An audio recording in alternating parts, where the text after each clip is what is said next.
প্রধানমন্ত্রী হিসেবে তারেক রহমানের শপথ গ্রহণের দিনই দেশের রাজনৈতিক অঙ্গনে সবচেয়ে বড় চমক হয়ে আসে একটি নাম, ডক্টর খলিলুর রহমান। সদ্যবিদায়ী অন্তর্বর্তীকালীন সরকারের উপদেষ্টা থেকে সরাসরি বিএনপি নেতৃত্বাধীন সরকারের পররাষ্ট্রমন্ত্রীর দায়িত্ব গ্রহণ করেন তিনি।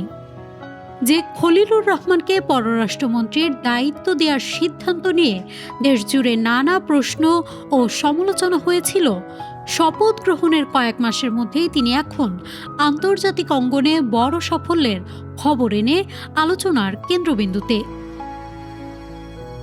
জাতিসংঘের সাধারণ পরিষদের ৮১তম অধিবেশনের সভাপতি নির্বাচিত হয়েছেন ডক্টর খলিলুর রহমান। ফলে নতুন করে প্রশ্ন উঠছে, এটি কি ছিল তারেক রহমানের কূটনৈতিক দূরদর্শিতার পরিচয়?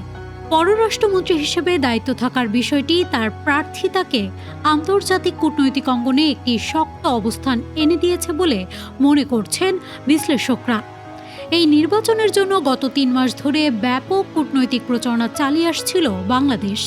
২ জুন মঙ্গলবার নিউ ইয়র্কের জাতিসংঘ সদর দপ্তরে অনুষ্ঠিত ভোটাভুটিতে ৯৯ ভোট পেয়ে জয়ী হন বাংলাদেশের এই কূটনীতিক। আর প্রতিদ্বন্দ্বী ছিলেন সাইপ্রাসের পররাষ্ট্রমন্ত্রীর বিশেষ দূত অ্যান্ড্রেয়াস এস কাকোরিস। তিনি পেয়েছেন ৯১ ভোট।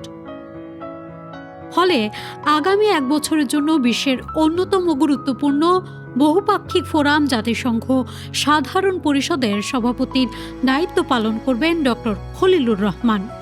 এর আগে মাত্র একবার বাংলাদেশের কোনো প্রতিনিধি জাতিসংঘ সাধারণ পরিষদের সভাপতির দায়িত্ব পালন করেছিলেন। ১৯৮৬ সালে জাতিসংঘ সাধারণ পরিষদের ৪১তম অধিবেশনের সভাপতি নির্বাচিত হয়েছিলেন বাংলাদেশের সাবেক পররাষ্ট্র সচিব ও বিশিষ্ট রাজনীতিবিদ হুমায়ুন রশিদ চৌধুরী। প্রায় ৪ দশক পর আবারও সেই মর্যাদাপূর্ণ আসনে বসতে যাচ্ছেন একজন বাংলাদেশি। ডক্টর খলিলুর রহমানের এই অর্জনে অভিনন্দন জানিয়েছেন প্রধানমন্ত্রী তারেক রহমান। সামাজিক যোগাযোগ মাধ্যম ফেসবুকে দেয়া এক পোস্টে তিনি বলেন, এই বিজয় বিশ্বমঞ্চে বাংলাদেশের ক্রমবর্ধমান অবদান, গ্রহণযোগ্যতা এবং বিশ্বাসযোগ্যতার প্রতিফলন। প্রধানমন্ত্রী আশা প্রকাশ করেন, নতুন দায়িত্বে ডক্টর খলিলুর রহমান বহুপাক্ষিক সহযোগিতা, সংলাপ এবং বৈশ্বিক চ্যালেঞ্জ মোকাবেলায় গুরুত্বপূর্ণ ভূমিকা রাখবেন। শুধু সরকার প্রধানই নন, অভিনন্দন জানিয়েছেন অন্তর্বর্তীকালীন সরকারের প্রধান উপদেষ্টা ডক্টর মোহাম্মদ ইউনূসও।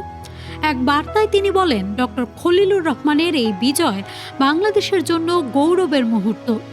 আন্তর্জাতিক সম্প্রদায় তার নেতৃত্ব ও কূটনৈতিক দক্ষতার উপর যে আস্থা রেখেছে, এই নির্বাচন তারই প্রতিফলন। একই সঙ্গে এটি আন্তর্জাতিক শান্তি, টেকসই উন্নয়ন এবং বৈশ্বিক সংহতিতে বাংলাদেশের অবদানের একটি গুরুত্বপূর্ণ স্বীকৃতি বলেও মন্তব্য করেন তিনি। রাজনৈতিক বিশ্লেষকদের মতে পররাষ্ট্রমন্ত্রী হিসেবে দায়িত্ব গ্রহণের সময় যে বিতর্ক ও প্রশ্নের মুখোমুখি হতে হয়েছিল ডক্টর খলিলুর রহমানকে, জাতিসংঘ সাধারণ পরিষদের সভাপতি নির্বাচিত হওয়ার মাধ্যমে তিনি এখন এক নতুন বাস্তবতার সামনে দাঁড়িয়েছেন।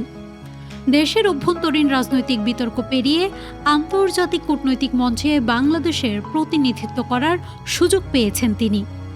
এখন দেখার বিষয়, জাতিসংঘ সাধারণ পরিষদের সভাপতি হিসেবে আগামী ১ বছরে কতটা কার্যকর নেতৃত্ব দিতে পারেন এবং বৈশ্বিক নানা সংকট, উন্নয়ন চ্যালেঞ্জ ও আন্তর্জাতিক সহযোগিতার ক্ষেত্রে কী ধরনের ভূমিকা রাখতে সক্ষম হন তিনি। নিউজ ডেস্ক, মানব জমিন।